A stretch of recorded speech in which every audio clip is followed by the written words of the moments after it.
So it's probably a week after the incident that you just witnessed, and I got really lucky. Everything, the MoVI Pro, the camera, the HD wireless downlink, it all works. Even the lens that broke in half. I put it in the oven for a few days, the water evaporated, I opened it up, I unscrewed all the elements, I cleaned it out. I don't know how the image looks, I haven't looked at it on a big screen yet, but I mean, it looks fine. And despite the fact that the camera had no lens on it, it was full of water, the image sensor had seaweed on it, it still works. And I think that's partially because the power to the camera got disconnected on impact during the crash. So the camera wasn't powered when it was in the water. The MoVI Pro had the battery still on it, but miraculously it still works as well. So this is everything. This is the exact same lens that was in the water. The lens has some schmutz in there still, but you know what, it works, and the image looks all right for YouTube quality stuff. I've got an FPV system on this here with a TBS transmitter, 5.8 gigahertz, so that we can go really far with it and not rely on the Connex HD video link for aiming the gimbal, because we're doing some testing for this long range system for the MoVI controller that you're not supposed to know about, so don't pay attention to that. But we're kind of multi-purposing this little filming excursion for today. So we're gonna shoot some stuff with this setup. This is the new Alta Pro. We're gonna film Ethan over there and all his shenanigans, and we're gonna just prove that this gimbal still works despite the fact that I made a bad choice and drove it into the creek. So yeah, anyways, let's get going. So the Alta is flying autonomously, because that's the whole point of the Alta Pro, is that it can do waypoint missions. And you'll see right there, it's doing a waypoint mission down the road. And that's great because we don't have enough people to operate the MoVI controller and do all the stuff that the guys over there are gonna do at once. So I'm going to sit here and monitor the Alta flying waypoints by itself and operate the gimbal. So robots are taking our jobs. What do you think about that, Banji? The future is nigh. Future is nigh. Ethan, howdy. How does your car work? Well, as you can see, I welded a big camera crane on the end of it. We have a MoVI Pro on the end.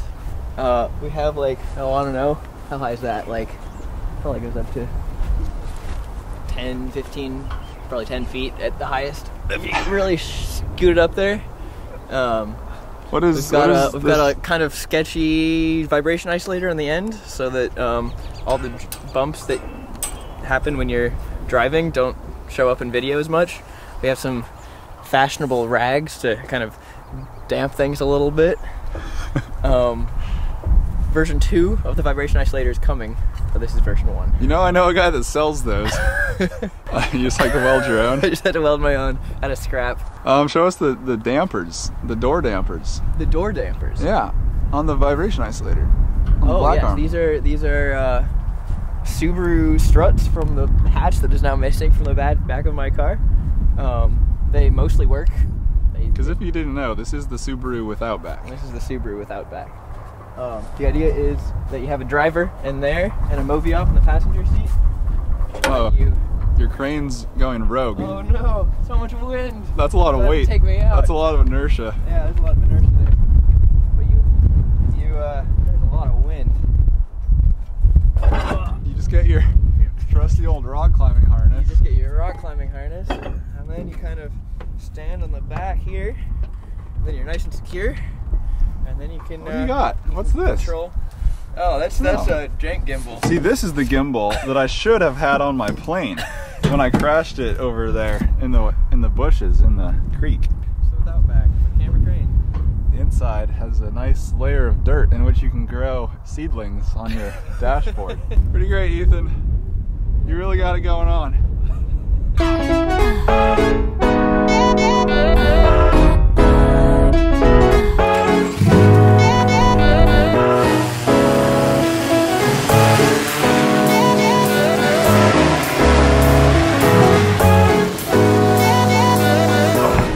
Got it. Grab the camera to show how easy filming has become. Look at that. There they go. and I'm not doing a thing. How neat is that? We gotta switch lenses to something tighter.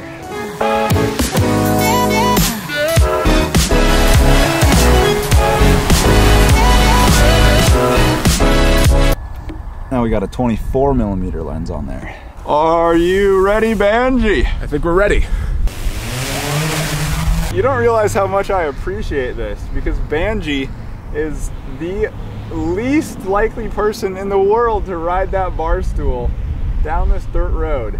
Yet he's, for some reason, doing it right now. He is like so bougie and so gentlemanly, he won't even touch Ethan's Subaru with Outback.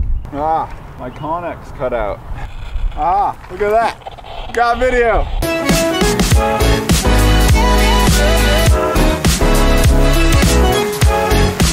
So the Alta comes off and it goes on the ground. And we're gonna grab the MoVI. It's windy. Okay, there we go.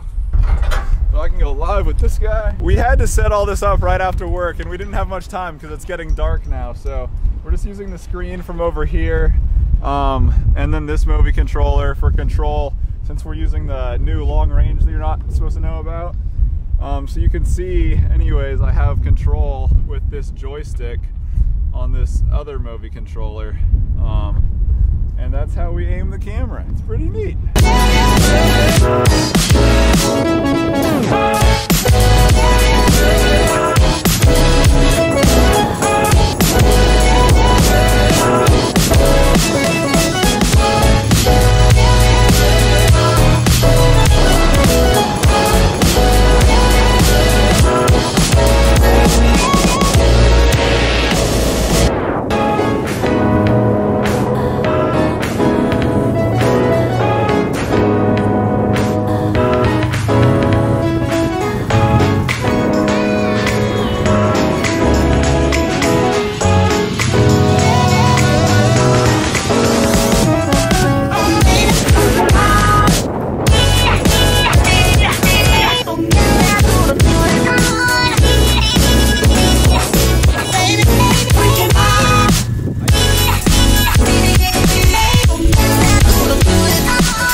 I'm not sure your vibration isolator works. Really? Is it garbage? Yeah, okay.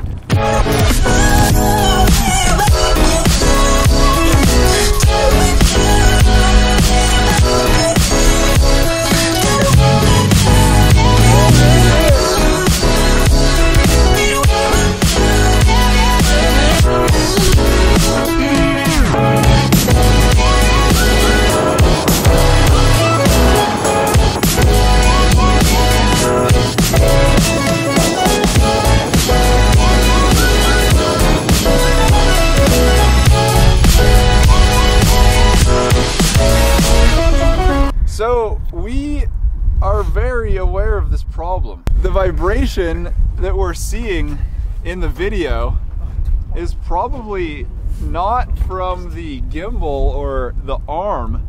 The vibration is from the image sensor on the A7S II.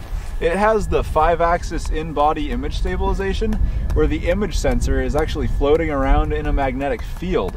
And any little acceleration vibrations that get through all of this shake the image sensor around inside the camera. And it makes the video look like poo. Are there really 5 axes of stabilization on the image sensor, Daniel? Well, it's actually 2 axes, but they call it 5 axes. Do they really? Yeah. That's not 5 axes. Maybe it's because they have IS in the lens too. That's also moving. Oh, I see. Anyways, we were going to use this camera for MoVI Carbon, but we didn't because of that problem. Interesting stuff. To avoid the vibration thing, you want to try the asphalt in the parking lot, maybe? Yeah. It's almost dark. It's dark, but... And A7. We do. We have the a world's best low light. Yeah, we can go back there. Cold. That was really sketchy. I got super loose on the bar stool, and the steering chain slipped a notch. So now the steering angle is off based on the wheels, and something cut me. I don't know. Probably pack it up. We should do one more at the sunset, don't you think? One more? One more. Okay, one more. What is that? It's a fancy lock. Oh, so the crane doesn't... Yeah, you can't move it around. Oh, okay, you just shove a piece of steel in there. Yeah. That sounds like the Ethan way to do it. It is So, pretty Ethan, proof. shake the black arm a little bit. Let's see if... Okay, so we're getting good damping, but it must not be enough to keep the image sensor from wiggling around. These right here are the ARC 200 motor drives from FreeFly. Wow, look at that. One on the, oh, it's got some schmutz on it. So phase current. 200 amps. It's got some schmutz on it, but it's waterproof, so that's Yes, fine. they've been through some abuse on this vehicle. One there and one there. 200 amp brushless motor drive, field oriented control.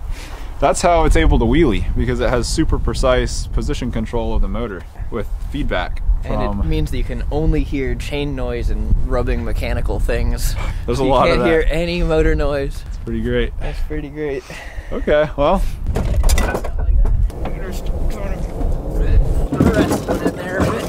Oh yeah, that's good. That's not coming out of here. Alright. Well, there we go.